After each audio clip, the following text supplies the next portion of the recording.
Bonjour Édouard Aurien-Sipel. Bonjour Nicolas Béthaud. Vous avez été longtemps un député PS, vous êtes aujourd'hui membre du Conseil national du Parti socialiste. Un sondage IFOP que nous publions ce matin à l'Opinion révèle que le PS aux européennes ferait 4,5%. Comment est-ce que vous expliquez ce désastre ? Sans doute une incapacité à nous faire entendre dans un moment difficile, sans doute une difficulté à nous relever après le quinquennat que nous avons fait avec François Hollande et l'ensemble de la majorité avec laquelle nous accompagnait, et aussi une incapacité à essayer de parler à la suite d'un échec, parce que c'en est un, et c'est la raison pour laquelle je me suis plongé sur cette question de l'échec pour essayer de comprendre ce qui s'est passé avec un certain nombre d'amis. Et je crois qu'aujourd'hui aussi, la situation n'est pas propre au Parti socialiste, elle est propre à toute une gauche qu'on voit à travers votre sondage qu'elle est fracturée. Cette initiative, elle s'appelle la gauche en commun, mais on y reviendra. Vous avez raison de dire que cette gauche est fracturée.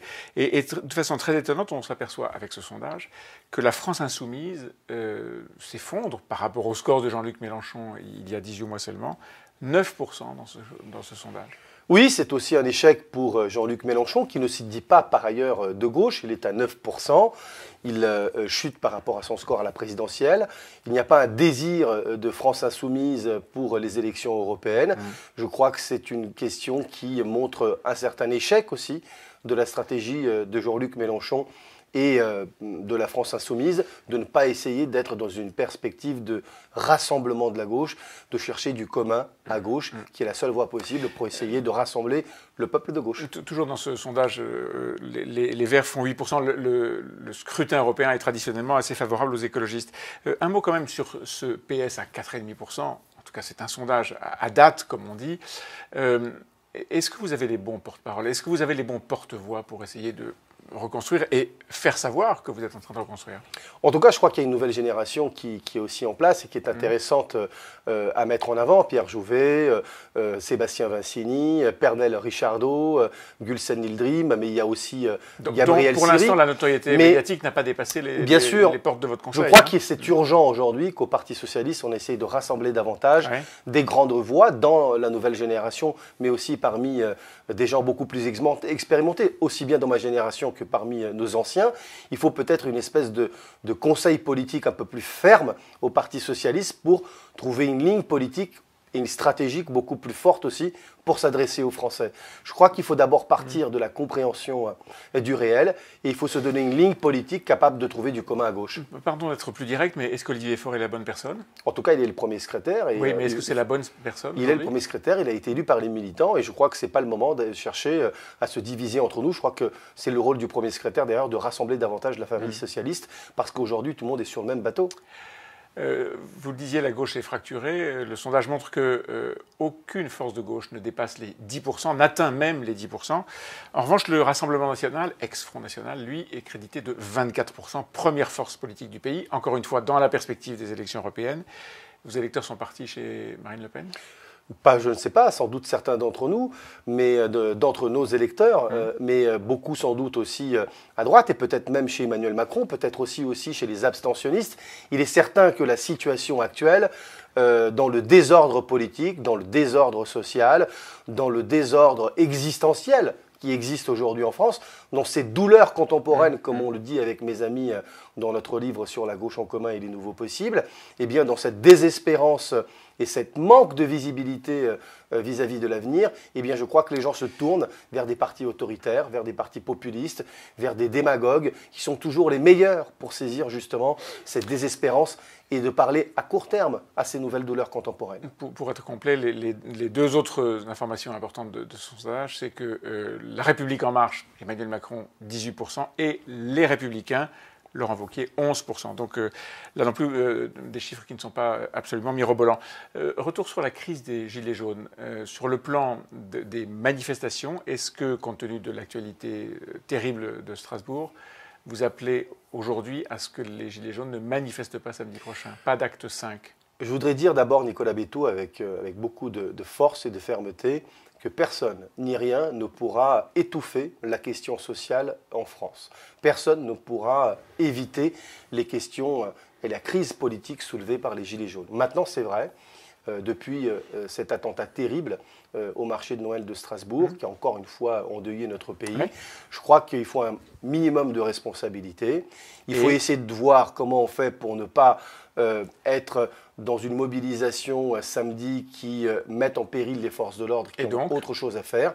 Je crois qu'il est important que les Gilets jaunes réfléchissent aussi à comment faire, peut-être faire une pause. Ça ne veut pas dire s'arrêter, mais je crois que chacun doit être responsable parce que tant que la question de la sécurité immédiate, je rappelle que le terroriste djihadiste, il est encore dans la nature. Donc je crois que ça appelle quand même un minimum de responsabilité. On ne peut pas faire les choses comme si rien ne s'était passé. Édouard de Riancibel, concrètement, samedi, est-ce que vous dites aux Gilets jaunes ne bloquez pas, ne manifestez pas? En tout cas, je pense que c'est important pour eux de réfléchir et de ne pas essayer d'user les forces de l'ordre. Quel est votre conseil? C'est curieux, pardon, d'insister, mais il y a beaucoup d'hommes politiques qui ne veulent pas franchir le pas. Vous avez la crainte de vous mettre en opposition avec les Gilets jaunes, d'être impopulaire auprès d'eux? J'ai pas envie de donner de leçons et j'ai pas envie que des propos trop affirmatifs, trop donneurs de leçons, soient contre-productifs vis-à-vis à des gens qui sont très fatigués, vis-à-vis des gens, Nicolas Bétou, qui ont pour beaucoup d'entre eux beaucoup de suspicions. On entend y compris des choses horribles en matière de complotisme, de conspirationnisme. Donc je ne voudrais pas que mes propos soient contre-productifs. Je pense, évidemment, je serai, moi, dans cette situation, je ferai une petite pause. Vous n'iriez pas. Quitte à reprendre. Vous n'irez pas, vous n'iriez pas. Je n'irai pas. Je n'irai pas et je pense qu'on peut se mobiliser de manière beaucoup plus simple sans mobiliser justement l'appareil de sécurité français. Et ne serait-ce, encore une fois, que pour la sécurité des manifestants eux-mêmes. Parce qu'on voit bien comment ces djihadistes, ces terroristes veulent taper dans le désordre social et politique du pays. Et pour la sécurité en général, il y a eu encore un mort cette nuit dans le sud de la France sur un barrage. Mais attention, je crois que le mouvement doit aussi se transformer maintenant.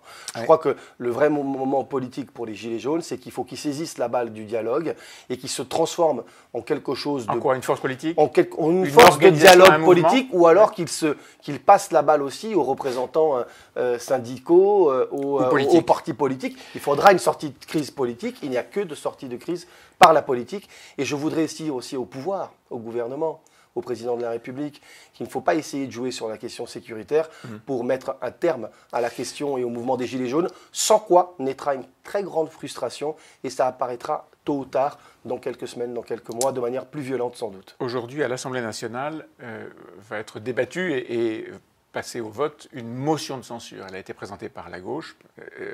Est-ce que c'était le bon moyen? Est-ce que c'est le bon timing? Est-ce que c'est le bon moment pour présenter une motion de censure qui ne sera votée que par la gauche et qui vous permettra de vous compter, ce qui n'est peut-être pas la meilleure chose à faire en ce moment? La motion de censure était un bon moyen de montrer qu'il y a un autre chemin possible que celui proposé par Emmanuel Macron et Édouard Philippe et son gouvernement.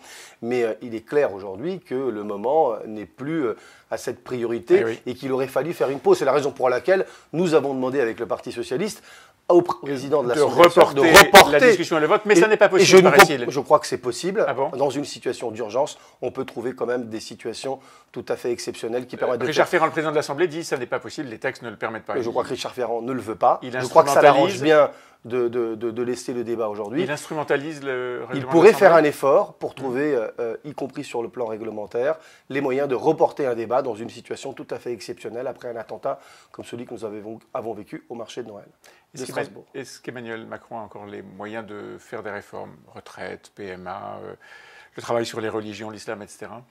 Je ne sais pas, je ne suis pas sûr.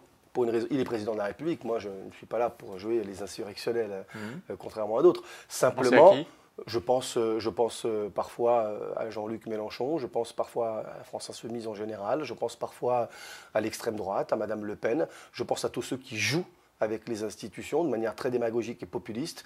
Nous sommes dans un moment mondial de vagues populistes d'extrême droite dans certains endroits très très fortes, une vague autoritaire qui peut démolir, ruiner nos démocraties occidentales et en particulier en France, même si je pense que nous avons des institutions suffisamment solides, mais aucune institution n'est suffisamment solide quand la vague puissante de l'autoritarisme passe. Je crois qu'aujourd'hui, ce qu'il faut faire, je crois que s'agissant d'Emmanuel Macron, la fracture de confiance, elle est vraiment puissante. Je n'ai jamais vu ça. Il est en dessous aujourd'hui, y compris de François Hollande et de tous les présidents de la République. La fracture de confiance, elle est béante. Je ne sais pas s'il a les moyens aujourd'hui de retrouver un chemin de confiance avec les Français parce que son discours l'autre soir n'a pas été marqué par une grande sincérité. Donc je crois aujourd'hui que c'est le vrai problème et c'est la raison pour laquelle il a intérêt à réinjecter les corps intermédiaires dans le débat politique, à réinjecter les partis politiques pour que notre démocratie vive comme il faut. C'est ce qu'il promet et les prochaines semaines nous permettront de voir s'il tient ses promesses. Merci Édouard Dorion. Merci à vous.